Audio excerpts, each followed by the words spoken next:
goal of almost every spiritual practice is to be present, and like you say, when Thich Nhat Hanh, you wash the dishes, wash the dishes. Don't have your mind thinking about the past or the future, what you have to do and what you'd rather not be doing than the dishes. Be here now. And that's what I think gratitude is for me, because when you become present, then you become grateful. Grateful for the little things in life. Grateful that you're alive, grateful that you're breathing, grateful for this moment. It's the essence, I think, of being conscious. And it's very difficult in our culture and our society now to ever become present.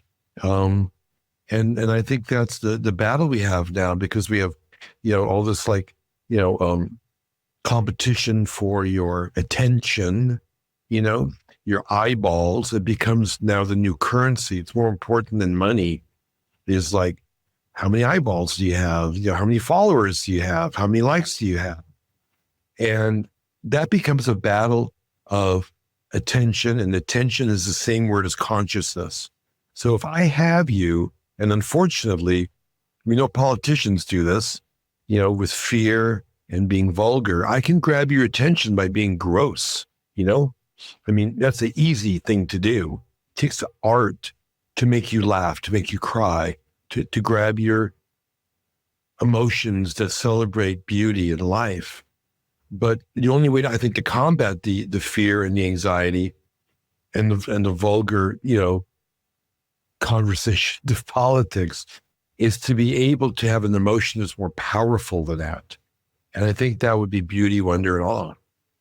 Yeah, it's interesting because we know that gratitude, through all sorts of clinical research, and this guy, Martin Seligman, who kind of pioneered, positive psychology and, all of the studies that have been done on gratitude that point to higher levels of subjective well-being, less depression, less stress, more satisfaction with life, higher levels of purpose and growth.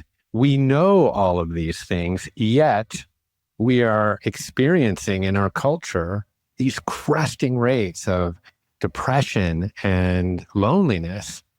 And I think, you speak right to the core of the issue, is that we are not cognitively designed to manage all of the input coming at us.